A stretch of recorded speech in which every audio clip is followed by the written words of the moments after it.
తండ్రి నామానికి మహిమ ఘనత ప్రభావాలు కలుగుగాక. ఇదిగో వాక్యం అనే మా ఛానల్ ద్వారా వాక్యం ఉంటున్న మీ అందరూ కూడా తండ్రి దీవించి ఆశీర్వదించుగాక. హల్లెలూయా. మరి ఉదయకాల సమయంలో తండ్రి మనతో ముఖాముఖిగా మాట్లాడుతున్న ఆయన మాటలను మనం విందాం, నేర్చుకుందాం. సంగమా, మరి ఛానల్గా మా ఛానల్ని చాలామంది సబ్స్క్రైబ్ చేసుకున్నారు. వారిని పరమ తండ్రి దీవించుగాక. ఇంకా ఎవరైనా సబ్స్క్రైబ్ చేసుకునే వారంటే చేసుకొని లైక్ చేసి షేర్ చేయండి. ఈ వాక్య దీవెనలు మీకు మీ కుటుంబాలకి సదా కలుగునుగాక. హల్లెలూయా, హల్లెలూయా. ఈరోజు వాక్యము మనం నేర్చుకున్నట్లయితే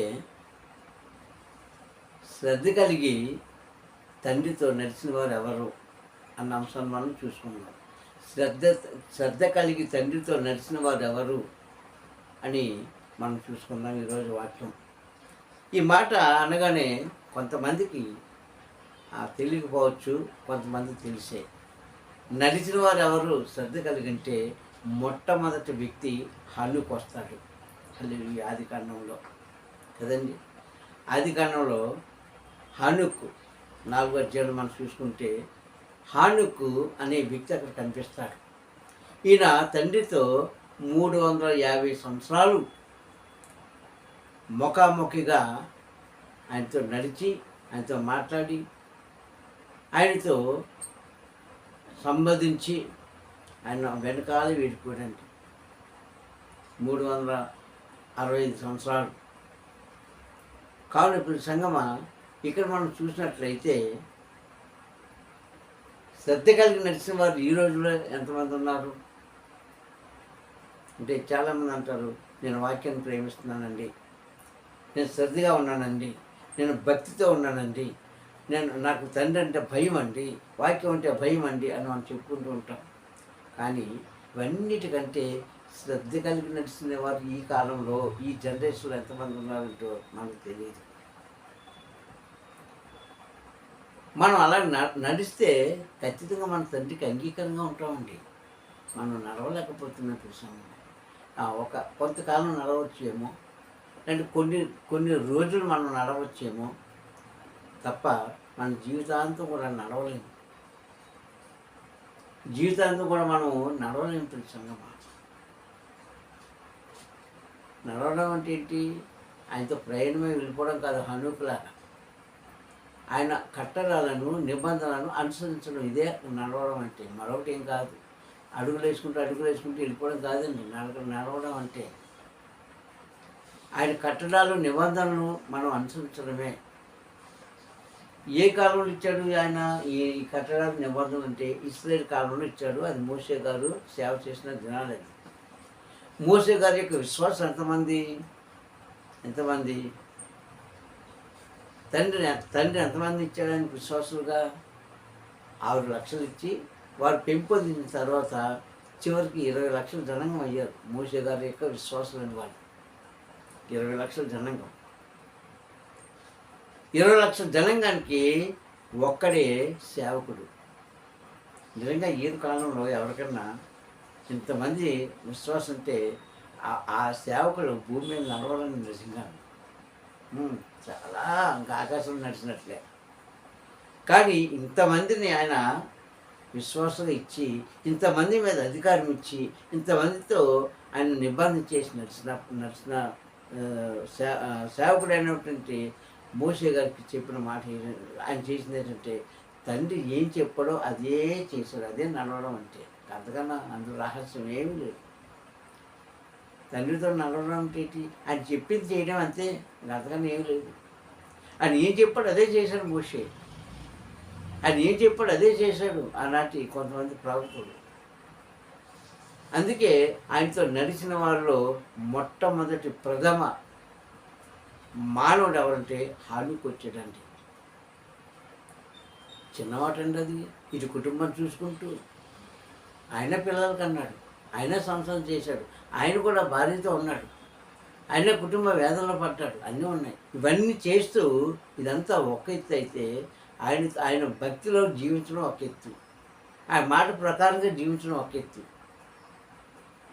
ఇలాంటి గొప్పవాడు ఈ రోజులో ఉన్నారంటావా? లేరు. అంతవరకు ఎందుకండి? అంతవరకు ఎందుకు? మన ఆయుష్కాలం అంతా 70 లేకపోతే 80 సంవత్సరాలు. ఈ 70 సంవత్సరాలు మనం నడవగలమా తండ్రితో? కానీ నాటి కాలంలో ఆయన వందల కొలది నడిచేవారు తండ్రితో. అలాగే తండ్రి ఏం చెప్పాడు అదే చేశాడు ఏలియా. తండ్రి ఏం చూపించాడో అక్కడికి వెళ్ళాడు, ఏం పెట్టాడో అది తిన్నాడు. ఎగస్టేం అడగలేక మనకలేక, అది కావాలి ఇది కావాలని అడగలేక. ఆ అరణ్యంలో కేదారు వాళ్ళ దగ్గర ఉండవయ్యాను అంటే అక్కడే ఉన్నాడు. నేను పడుకోవడానికి పరుపులు పాన్పులు ఇచ్చాడా, అంటే ఏసీలు ఫ్యాన్లు వేయించాడా?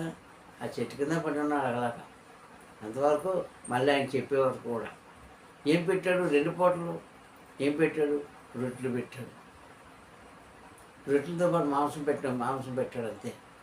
గతగానే ఏం పెట్టలే ఆయన. ఆ రొట్టె పక్కన తింటూ ఆయన మాట కోసం ఎదురు చూశాడండి. అది అనుసరించడం లేక నడవడం అంటే. ఇలాంటి భక్తులు, ఇలాంటి సేవకులు, ఇలాంటి ప్రవక్తలు ఈ కాలంలో ఉన్నారా? లేరని 20 కాలంలో నేను చెప్పేశాను. ఇంతవరకు అక్కర్లేదు, 20 కాలంలో నేను చెప్పేశాను. ఇప్పుడున్న అంటే ఆనాటి కాలంలో ఇప్పుడున్న సామాన్యమైన మనుషులేమి,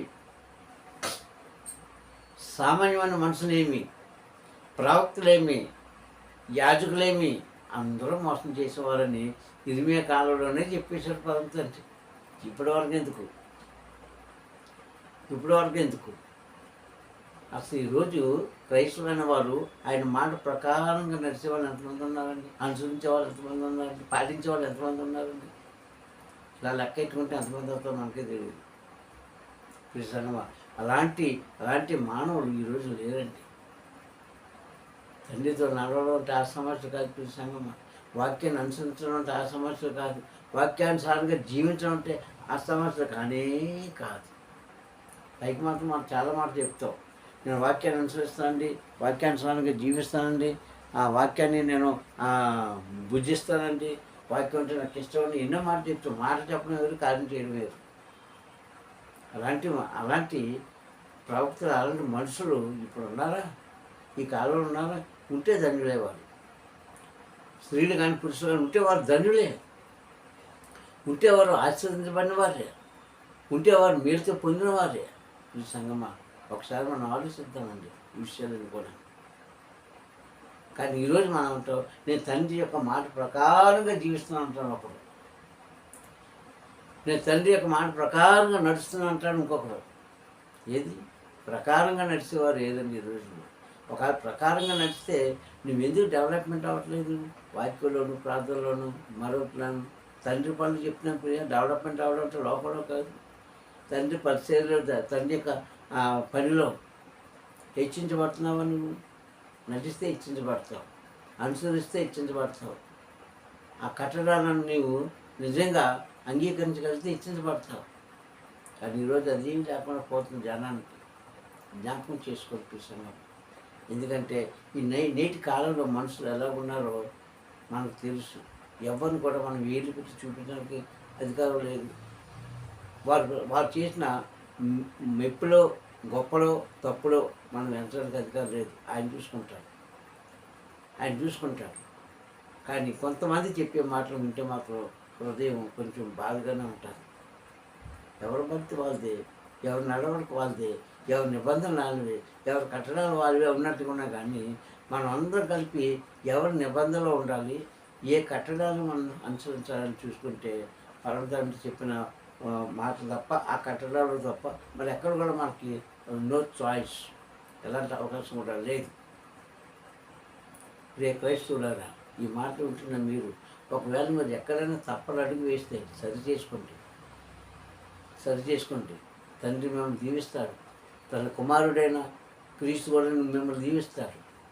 సరి చేసుకున్న వారికి ఫలితం ఉంటుంది, తప్పుని దిద్దుకున్న వారికి ఫలితం ఉంటుంది, పాపాన్ని విడిచిపెట్టుకున్న వారికి ఫలితం ఉంటుంది, పరిశుద్ధత పొందుకున్న వారికి ఫలితం ఉంటుంది. అంతేగాని వీటికి వ్యతిరేకంగా జీవించే వారికి ఎలాంటి ఫలితం ఉండదండి, ఎలాంటి ఫలితం ఉండదు. సరికదా?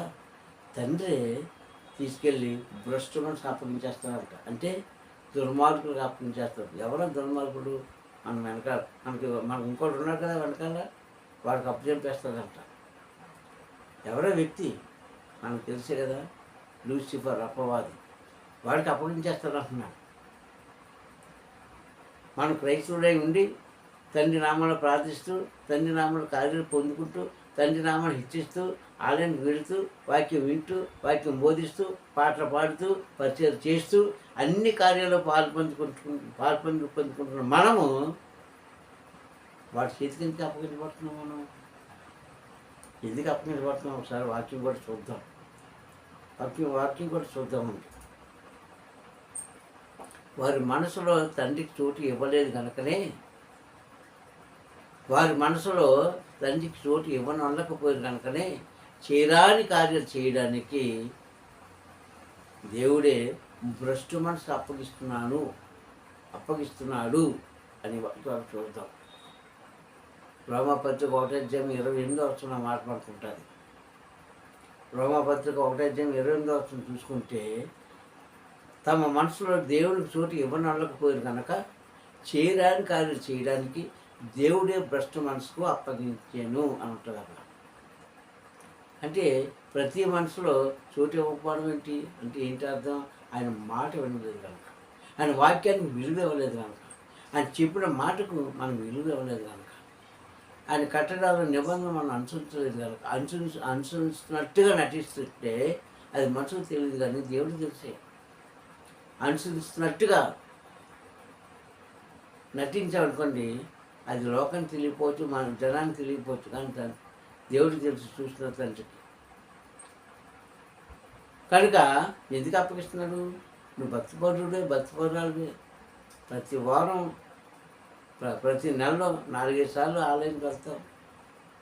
ఎక్కడైనా మీటింగ్లు పెట్టి వెళ్తారు, ఎక్కడైనా కూడుకులు పెట్టుకుంటూ వెళ్తున్నావు, అన్నిట్లో పాలు పొందుకుంటున్నావు. కానీ నీ హృదయంలో దేవుడు వాక్యానికి చోటు ఇవ్వలేదు. అసలు చోటే లేదంట. అసలు ఖాళీ లేదు నీ హృదయం. లోక ఆశలతోనో లేకపోతే నీ వ్యక్తిగత కోరికలతోనో మనసు నిండిపోయింది. కనుక ఆయన రావడానికి అవకాశం లేదు.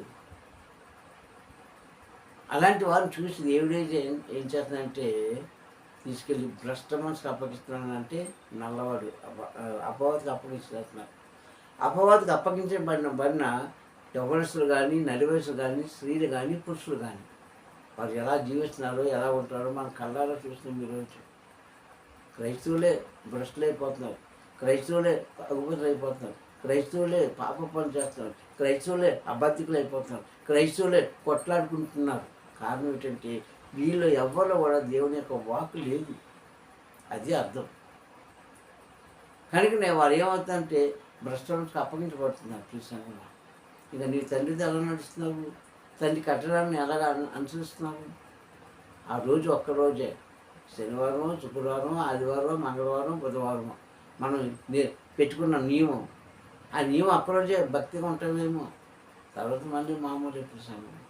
అలాంటి వాడు ఎన్ని సంవత్సరాలు అనగా ఆయన ఇచ్చిన ఆయుష్కాలం అంతా 70 సంవత్సరాలు అయితే 60 సంవత్సరాలు అధిక పని ఉంటే, నువ్వు జీవించినంతకాలం కూడా ఎలా ఉంటే ఫలితం ఏముంది? నువ్వు ఎలా ఇచ్చించబడతావు? నీ కుటుంబం ఎలా ఇచ్చించబడుతుంది? నీకు ఇచ్చిన పిల్లలు ఎలా అభివృద్ధి పొందుతారు? ఒకసారి చూసుకుందాం సంఘం, ఒకసారి చూసుకుందాం. కానీ వాక్యం ఏం బోధిస్తుందంటే, ఆయన కట్టడాలు నిబంధనలు ఉన్నవారు, తండ్రితో నడిచిన వారు దీర్ఘాయుష్మంతులు అంటే చనిపోయిన బ్రతుకున్నారు. అది అమర జీవులు అంటారు వారిని. అమర జీవి అంటే అర్థం ఏంటో తెలుసా? చనిపోయిన బ్రతుకున్నారు. ఏం బ్రతుకుంది? వారి పేరు భూమి మీద నిండిపోదు. భూమి ఆకాశం ఉన్నంతకాలం.